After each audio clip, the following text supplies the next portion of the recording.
La palabra que quiero dejarle en esta noche. ¿Cuántos necesitan recibir la palabra del Señor? Pero sabe que estoy viendo gente allá muy atrás de nuestra silletería. No sé si usted que está allá tan alejado, tan alejada en la parte de atrás, ojalá pudiera venir a las sillas de adelante. Acérquese, júntese un poco. Algún hermano dijo alguna vez, júntese con la chusma, no era la...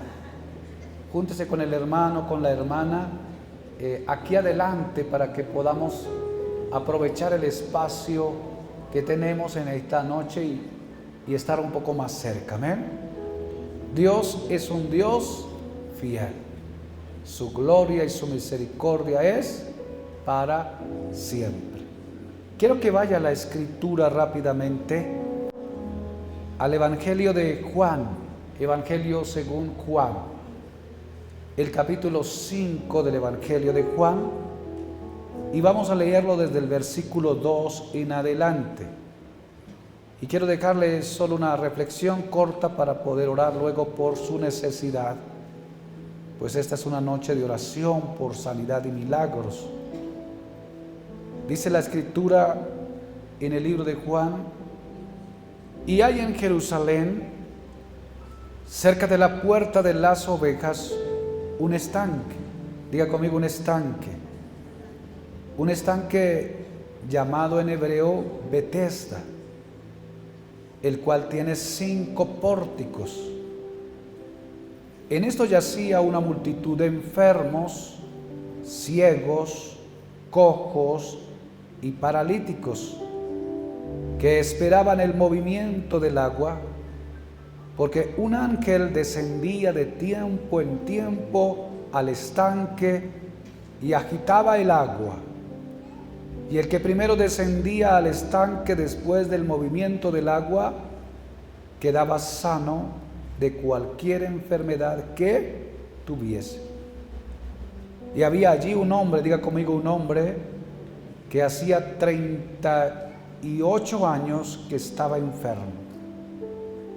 Cuando Jesús lo vio acostado y supo que llevaba ya mucho tiempo así, le dijo: ¿quieres ser sano?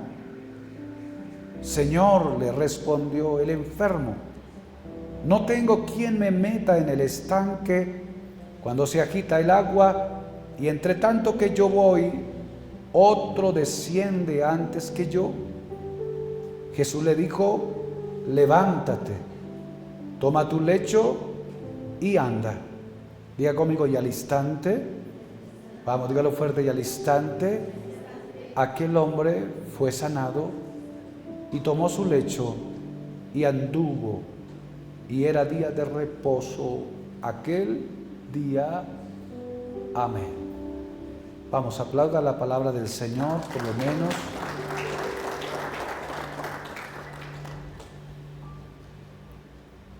Esta escena se desarrolló en ese lugar, en el estanque de Betesda.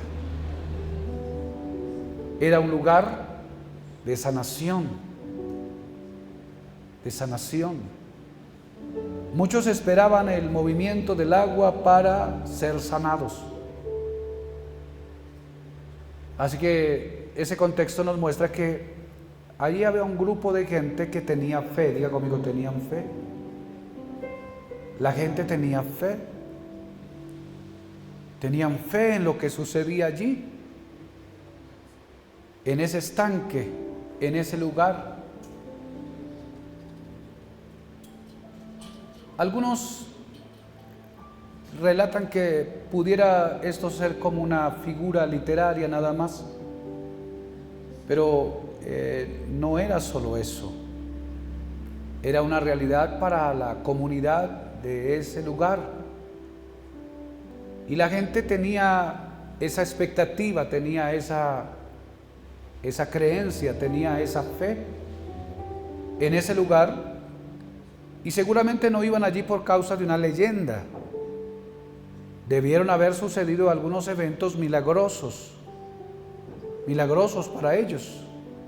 Pasa que la gente va recogiendo su fe en situaciones así, en cosas así.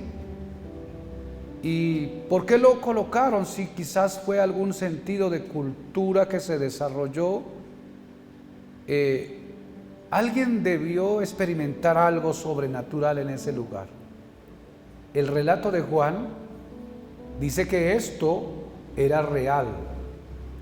Allí de tiempo en tiempo un ángel descendía, agitaba el agua y el primero que se lanzaba al estanque era sano de cualquier enfermedad.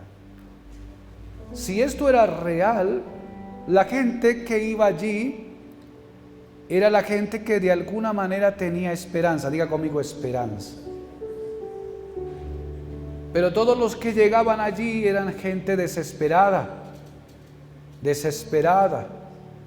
Aquellos que buscaban una oportunidad para salir de una necesidad trágica de sus vidas. Y corrían al estanque. Dice que habían varios en ese escenario. Habían varias personas en ese estanque de Betesda. ¿De dónde venían? De todos los alrededores.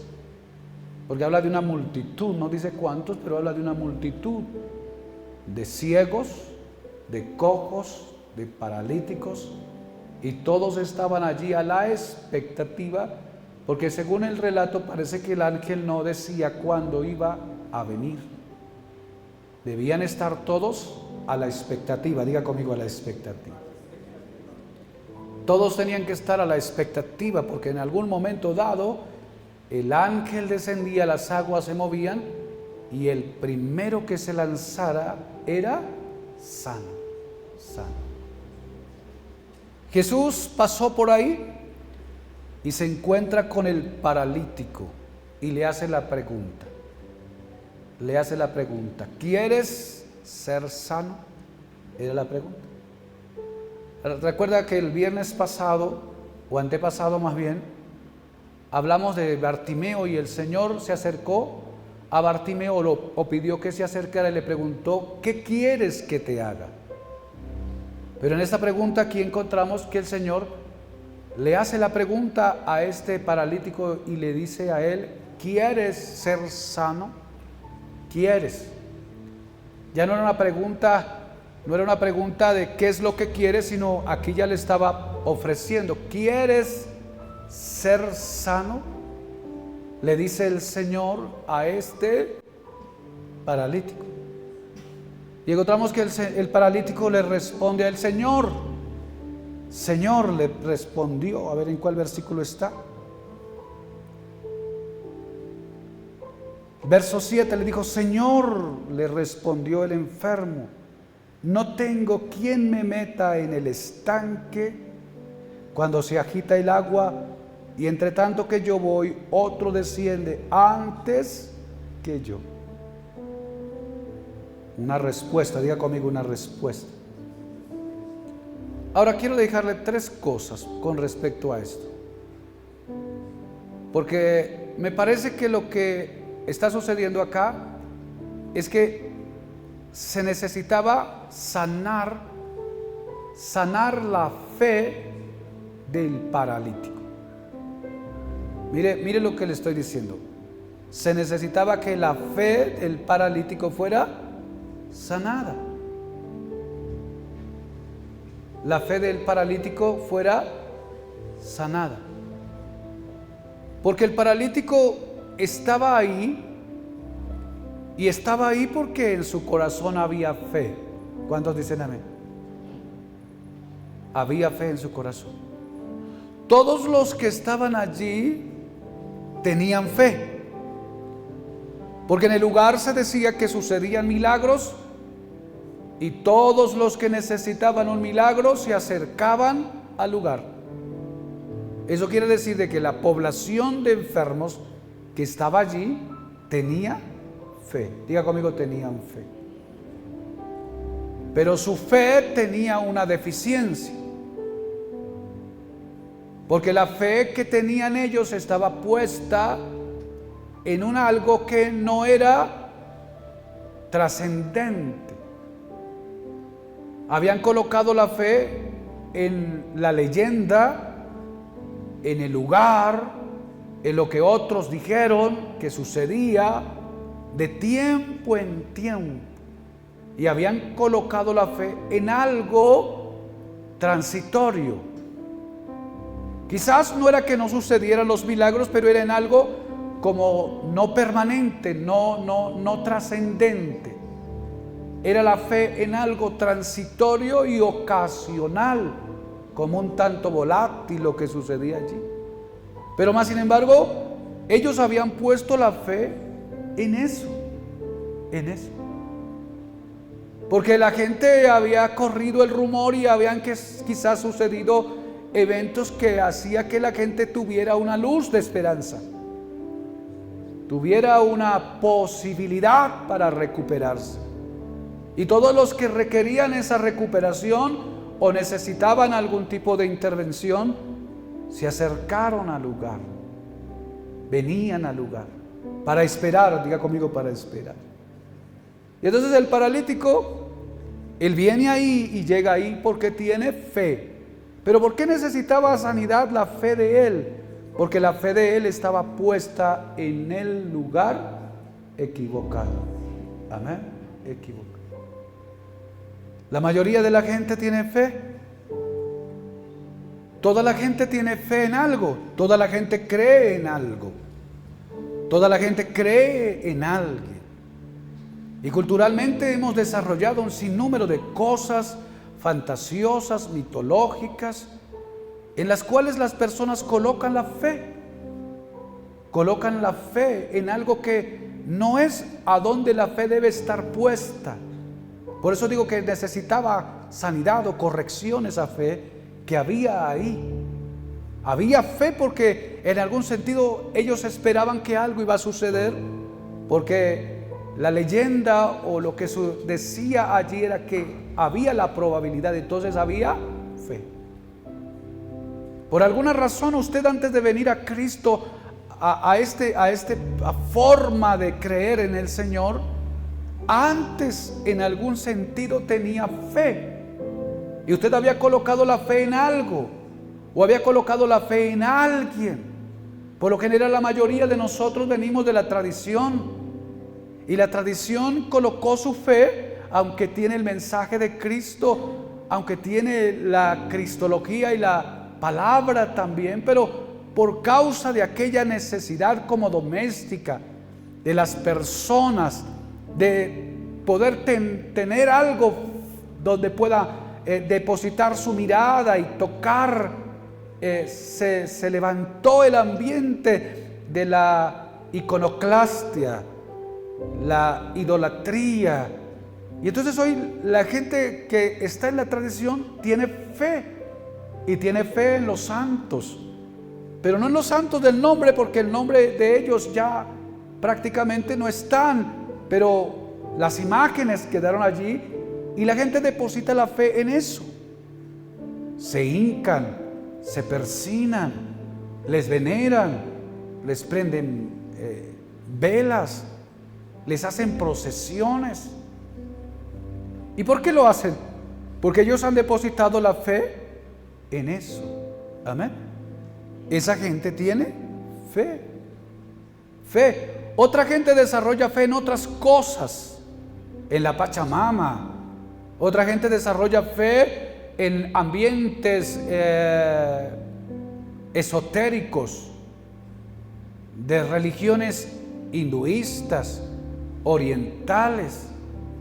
Otros desarrollan fe en aspectos de chamanes tradicionales y colocan la fe ahí.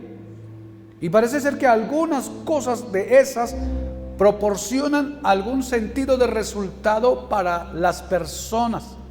Algunos tienen hasta testimonios de cosas que han sucedido a favor de donde ellos han colocado la fe. Pensamos nosotros que de esta manera el enemigo a veces opera de una manera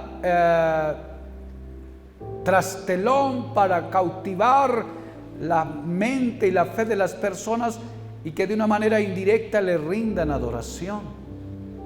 Digo esto en el sentido de que la gente de alguna manera tiene fe, hasta el ateo tiene fe. El ateo tiene fe porque colocó su fe en Él. El Dios para el ateo es el mismo. No cree en otras cosas, pero cree en Él y deposita la fe en Él. Entonces la fe necesita, aunque está dentro del ambiente de las personas, algún tipo de fe de esas que va a generar esa confianza en algo, necesita sanidad. ¿Cuántos dicen amén? ¿Por qué? Porque esa fe que luego puede ser útil en la vida y en dirección correcta, puede producir milagros. La fe del paralítico estaba puesta en el estanque de Betesda. Amén. No sé si me estoy dando a entender, ¿verdad? Una fe puesta en un lugar incorrecto, pero ahí había fe. Había fe porque si no hubiese fe no hubiesen llegado. Ahí estaban porque esperaban el movimiento del agua. El hombre necesitaba sanidad en su fe y el hombre necesitaba sanidad en su esperanza. Diga conmigo, esperanza. Necesitaba sanidad en esa área que todos tenemos en el corazón, que es un sentido de esperanza. Porque cuando el Señor le dijo, ¿quieres ser sano? La respuesta de él le dice, Señor, no tengo quien me ayude a meter en el estanque. Así que la esperanza de él no era en sus habilidades, no era en sus fuerzas para poder llegar rápidamente al estanque. La esperanza de él era que otro se condoliera de él y le ayudara. Y al ver que no había quien le ayudara, él está de alguna manera diciendo, mi esperanza se acabó, mi esperanza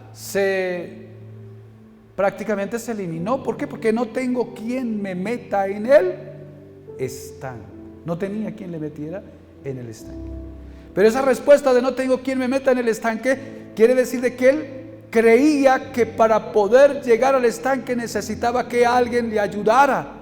Tenía la esperanza de que alguien tuviera misericordia o alguien se condoliera y le ayudara. En pocas palabras, su esperanza estaba también puesta en el lugar incorrecto. Amén. Y entonces hay que enderezarlo. ¿Cuántos dicen amén? O sea, había fe y había esperanza, pero la fe estaba puesta en el lugar incorrecto y la esperanza también estaba puesta en el lugar incorrecto. Amén. Diga conmigo, fe y esperanza son dos características que son útiles para el milagro. Útiles para el milagro. Si usted pierde la esperanza y si usted pierde la fe, ha perdido mucho. Ha perdido mucho.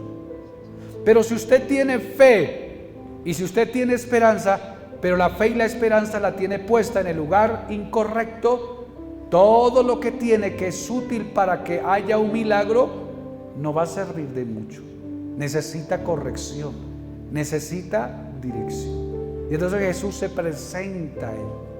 ¿Sabe que este estado para el hombre que ya lleva 38 años en esa condición, 38 años sumido en esa circunstancia, 38 años atrapado en medio de una parálisis de su cuerpo, 38 años sin poder caminar, sin poder correr, sin poder valerse por sí mismo, 38 años de espera, 38 años de angustia, de dolor, 38 años de tortura, porque una persona así no vive en paz, no vive en tranquilidad, pero de alguna manera él está allí, porque todavía hay fe en su corazón, porque todavía hay esperanza. Quizás la ilusión está ahí, aunque quizás casi apagándose, pero sigue ahí. Y entonces el Señor está pasando y se dio cuenta o se enteró que él ya tenía 38 años en esa condición. Por eso la pregunta fue tan enfática y tan abierta. No se la hizo a otros. o a otros les hizo otro tipo de preguntas, pero a él le dijo: ¿quieres ser sano? ¿Quieres ser sano? Es Él el que puede sanar, Él es el que puede liberar. Él está queriendo decirle a él: ¿quieres? En pocas palabras está diciendo: aquí está el momento tuyo, aquí está la oportunidad, ha llegado el instante tuyo, pero se necesita saber si tú quieres ser sano. Y entonces encontramos que por causa de lo que había sucedido, este hombre como que pierde la iniciativa. Diga conmigo: perdió la iniciativa. Perdió la iniciativa porque de repente él debió iniciar con la petición como lo hizo Bartimeo. Bartimeo no había perdido la iniciativa. Él estaba gritando a voz en cuello: Señor, Hijo de David, ten misericordia de mí. Él parece que perdió la iniciativa porque lleva mucho tiempo atado, lleva mucho tiempo postrado, lleva mucho tiempo esperando. Quizás le hace falta conocimiento del Señor, un tanto de lo que había oído. Quizás no se da cuenta de lo que tiene al frente, que es el Cristo en persona. Y entonces se da la manifestación de que él no tiene iniciativa. Se había tirado ahí a esperar que algo sucediera, a esperar que alguien se condoliera, a esperar que alguien tuviera misericordia. Y tiene de alguna manera esa esperanza en que de repente alguien pueda ayudarlo, porque él está ahí. Si hubiera perdido completamente la esperanza y la fe, nunca más hubiera vuelto a ese estanque de Bethesda, pero está allí. Pero perdió la iniciativa de, qué sé yo, de arrastrarse como pudiera para llegar al estanque, de emprender por sí mismo. Y ahora cuando llega Cristo, la iniciativa él debió tomarla: Señor, sáname. Pero ahora es Cristo el que toma la iniciativa y le dice: ¿quieres ser sano? Amén. ¿Sabe que hay muchas personas así en esta vida? Hay muchas personas así en esta carretera, que tienen su fe puesta en el lugar equivocado, que esperan en alguien que no va a poder ayudar. Colocaron su esperanza en las personas, en las instituciones, en cosas que le ayuden. Y como nadie les ayuda, como nadie les socorre, entonces se quedan quietos, como atrapados por la realidad de la vida, y pierden la iniciativa. No hacen algo para salir de la condición en la que están. Y es más, pierden la visión. Cuando viene el Señor a él no se da cuenta que es el Señor.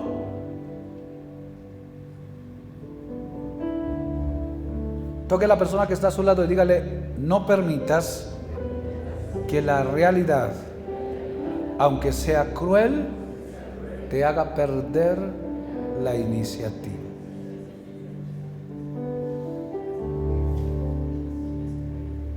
No pierdas la iniciativa. No te quedes esperando a que caiga del cielo lo que necesitas. No que quedes esperando de que otro haga lo que tú tienes que hacer. Se necesita iniciativa. Dice: me voy a quedar aquí quieto hasta que algo ocurra. Y es probable que Dios a veces obre así, pero la mayoría de veces no. Lo que va a pasar es que te vas a envejecer. ¿Cuántos dicen? Porque el tiempo no tiene misericordia de nosotros y se va. Pierde la iniciativa. Perdió la iniciativa. ¿Por qué?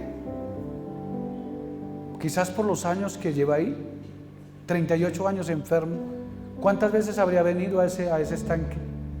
Lo que se ha dado cuenta es que los otros son más rápidos que él, y que quizás otros ya recibieron el milagro y que él no puede por sí mismo. Él siente que necesita otra mano que venga para ayudarle, pero ya no la tiene. Ya no está la mano. Ya no hay quien me meta al estanque. Entonces está perdiendo todo. Pierde iniciativa, está perdiendo esperanza, está perdiendo su fe. Y está ahí atrapado, no puede por sí mismo. No puede por sí misma. Muchas personas están así, en esa condición. Pero gloria a Dios por el Señor. ¿Cuántos dicen amén? porque Él llegó al lugar a donde Él estaba.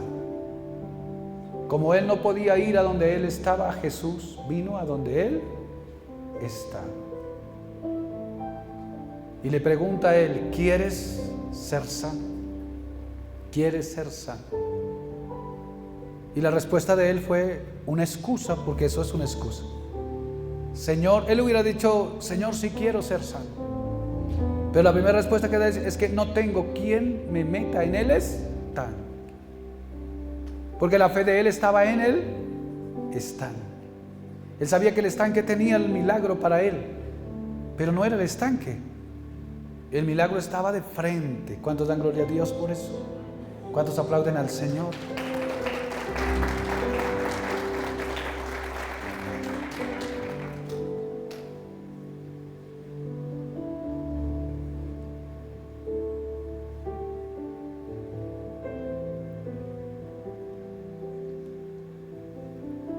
¿Estás esperando que otro haga?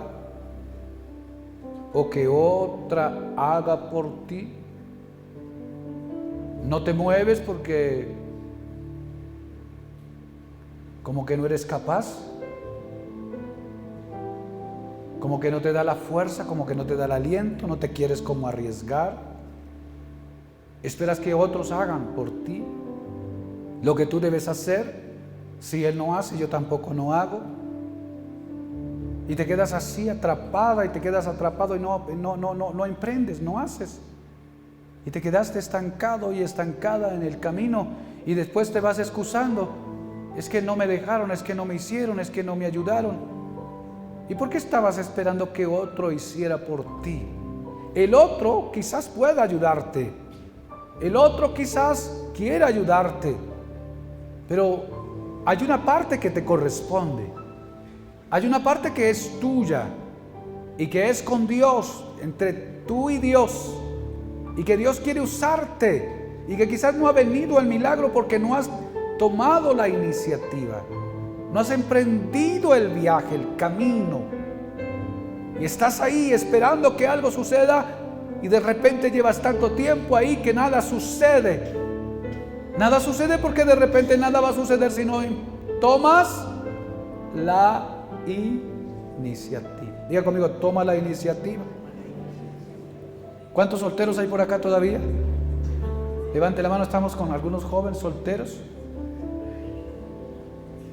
¿Qué estás esperando?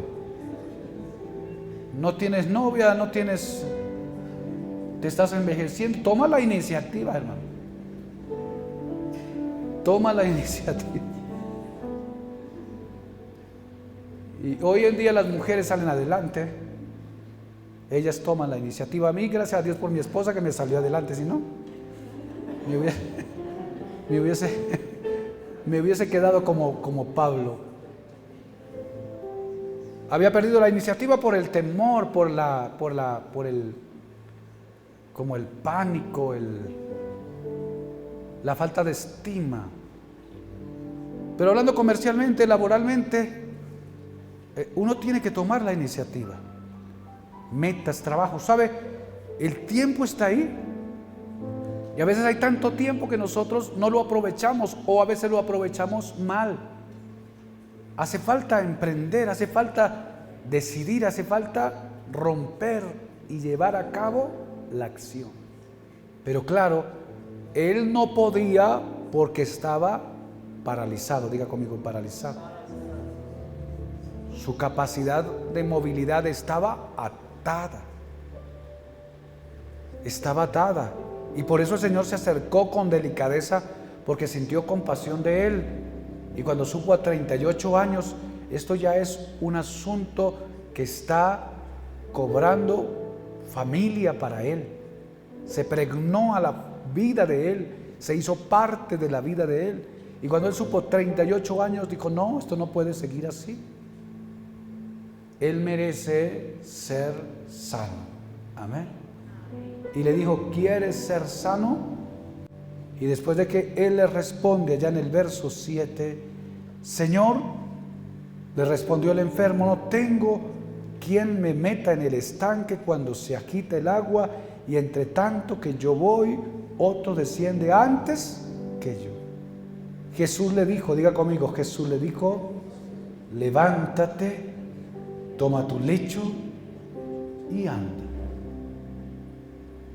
No empezó a debatir con él porque estaba así, sino que le dio una orden. Diga conmigo, una orden. Y le dijo, levántate, toma tu lecho y anda. Dice la palabra, y al instante aquel hombre fue sanado y tomó su lecho y anduvo. Un milagro, diga conmigo, un milagro. Al instante sucedió el milagro. Nosotros hoy, esto está en la Biblia, lo leemos cada vez que vamos al devocional, en los cultos, nos parece como parte normal, pero yo creo que en vivo y en directo tuvo que ser un espectáculo extraordinario. Que aquel que está entumecido y atado, qué sé yo, torcido, como lo pudiera usted imaginar a ese paralítico que estaba tirado por allí, casi inmóvil, sus huesos se comienzan a arreglar, sus tendones se comienzan a estirar, el sistema nervioso, qué sé yo, qué es lo que se afecta cuando una persona está paralizada, y todo se comienza a activar y se comienza a ordenar. Los huesos que están inertes o están desconectados, qué sé yo, se vuelven a conectar y todo vuelve a la movilidad. Por una palabra le dijo, levántate, toma tu lecho y anda. Una palabra de autoridad. ¿Cuántos dicen amén? Porque es la palabra del Señor la que tiene autoridad. Levántate. Fue la expresión. Toma tu lecho y anda. ¿Y sabe qué nos presenta esta expresión del paralítico? El paralítico no solo tenía fe, sino que el paralítico también es obediente. Diga conmigo, obediente. Es obediente porque al oír la palabra, el mensaje del Señor, y al sentir el impacto de lo que sucede en su cuerpo, él no se comenzó a debatir con el Señor. Lo que le dijo el Señor al pie de la letra, lo llevó a cabo él. El Señor le dijo, levántate. Y no podía, pero por causa de la palabra, ahora él puede levantarse. El Señor le dijo, toma tu lecho. Él hubiera dicho, pero ¿para qué necesito ese lecho? Lo puedo dejar. Tomó su lecho y comenzó a andar. Diga conmigo, obediencia. Esa fe lo llevó a la obediencia. Que la fe no sea puesta simplemente por provecho para nosotros arreglarnos en nuestra comodidad y no nos lleve a la obediencia, porque la fe sin obediencia queda de alguna manera incompleta. La fe y la obediencia tienen que ir ligadas en la vida de las personas para que pueda permanecer lo que Dios tiene y lo que Dios quiere para nuestra vida. Él se levantó y andó. En ese mismo instante tomó el lecho y comenzó a hacer lo que el Señor dijo que debía hacer. ¿Cuántos alaban el nombre del Señor en esta noche? Vamos, apláudalo en el nombre de Jesús. Gloria a Dios. Gloria al Señor. Levántate, toma tu lecho y anda. Y al instante aquel hombre fue sanado y tomó su lecho y anduvo, y era día de reposo aquel día. No le interesó lo que las normas habían establecido, sino que él dijo, yo voy a hacer lo que Jesús dijo que yo hiciera. Eso es obediencia, convicción en aquel que nos dio todo. Ahora pregúntese para usted, ¿qué tan atado está? ¿Qué tan paralizado está? ¿En qué está colocando su fe? ¿Dónde ha descargado su esperanza? Lo que Jesús le está diciendo es, tu fe tiene que estar enfocada, puesta en mí. El lugar donde debe estar nuestra fe es en Cristo. ¿Cuántos dicen amén? Mi fe puesta en Cristo. Mi esperanza, puedo esperar de muchos, pero mi esperanza total debe estar puesta en Jesús. ¿Cuántos dicen amén? Es el lugar más seguro, es el lugar más confiado, es el lugar más tranquilo en Cristo.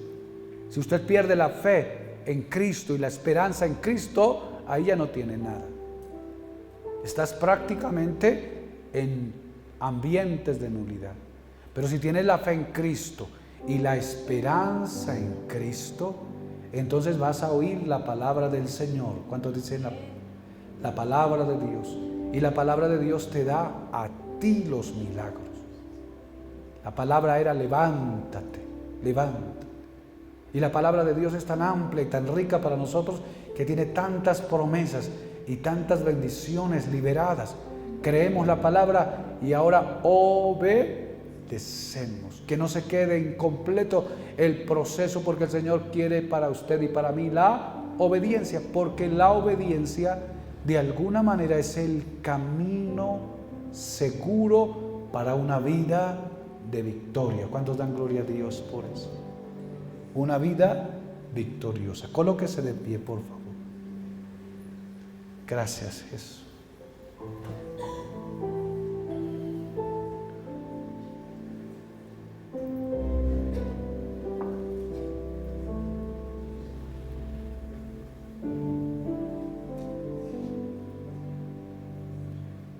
Y entonces esta pérdida de la iniciativa en él es producto de esa realidad, está atado.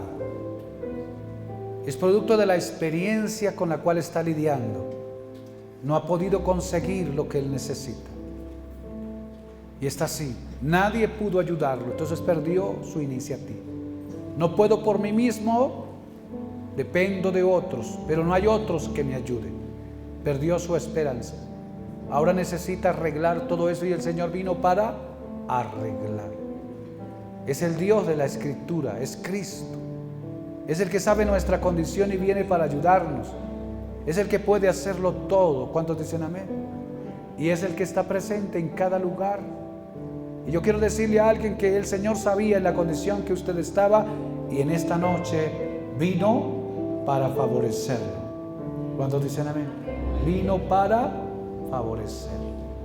Él estaba pasando por allí, pero en el estanque de Betesda habían tantos enfermos y uno en especial que necesitaba su presencia y se acercó. Y entonces la pregunta es: ¿quieres ser sano? ¿Quieres? ¿Quieres? ¿Quieres o no quieres? ¿Quieres ser sana? ¿Quieres ser libre? ¿Quieres un milagro en esta noche? ¿Quieres transformación en esta noche? ¿Quieres llenura del Espíritu Santo en esta noche? Es si quieres, porque la propuesta es: se va a requerir tu disposición, si quieres o no. Si no quieres, no hay problema, el Señor puede pasar. Pero si de repente estás queriendo, pero tu fe está en el lugar equivocado, hoy la dirección hacia Cristo. Y vamos a ver la gloria del Señor. ¿Cuántos dan gloria a Dios por eso?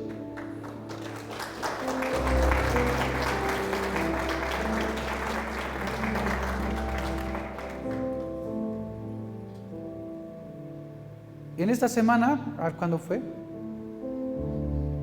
Me llamó el hermano Abelardo y me dice: pastor, necesito que me ayude para una oración,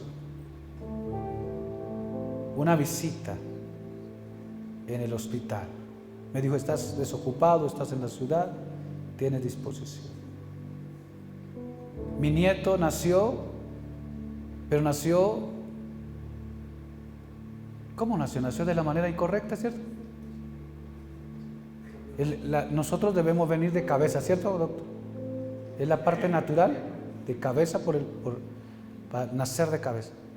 Pero él nació de pies, se vino de pies. No hubo cesárea, pero nació de pies.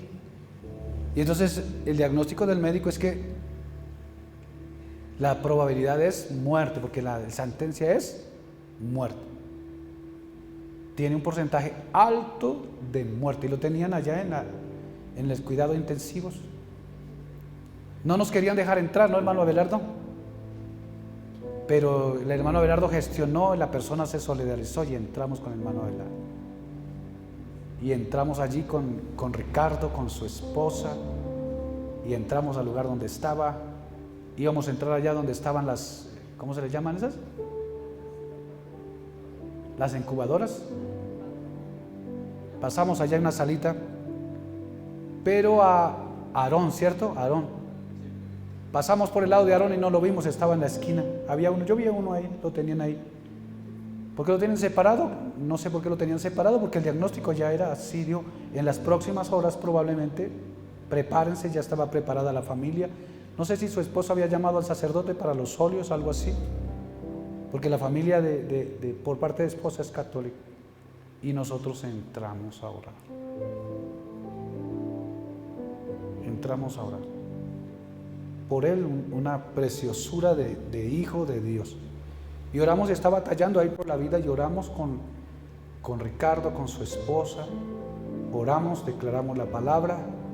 Yo toqué sus pies, toqué sus manitas, su cabeza, en el nombre del Señor. Y hoy el hermano Abelardo me da la noticia de que Aarón está bien. Está bien.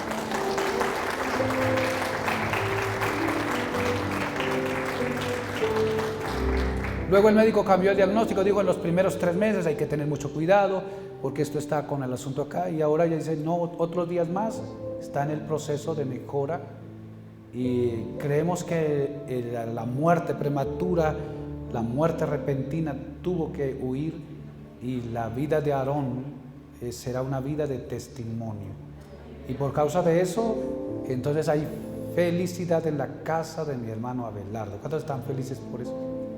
Y luego lo vamos a presentar en esta casa, en el nombre del Señor. Entonces a veces se necesita una palabra, y a veces oramos tanto y decimos tanto, pero a veces no funciona. Sí funciona. ¿Cuántos dicen amén? Los milagros están ahí, porque Dios está presente. Y a veces lo que dice la realidad, y a veces lo que dice la circunstancia, y a veces lo que dice el diagnóstico aún del experto, queda por tierra, porque hay una realidad diferente y hay un diagnóstico diferente en el cielo.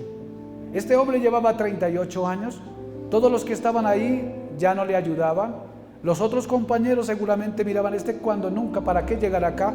Nunca va a llegar al estanque, pero él seguía esperando, y el día le llegó. ¿Cuántos dicen amén?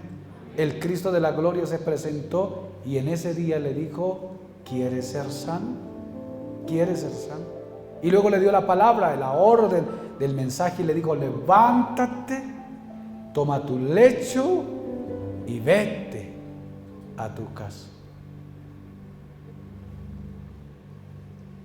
Levante su mano ahí donde está. Señor, en esta hora de la noche colocamos nuestra vida en tus manos y te damos gracias por lo que estás haciendo y por lo que vas a hacer. Antes de orar, Señor, por ese milagro que yo necesito, quiero honrarte en esta noche. Quiero bendecirte en esta noche, porque sé que estás en este lugar. Y quiero traer una ofrenda especial, y quiero colocar algo en mis manos para bendecir tu nombre y bendecir tu iglesia.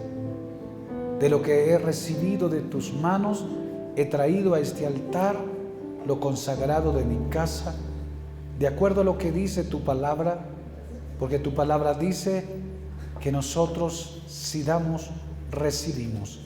Y en esta noche yo quiero presentar mis dádivas hacia ti, mis diezmos y mis ofrendas, en el nombre de Jesús. Amén y amén.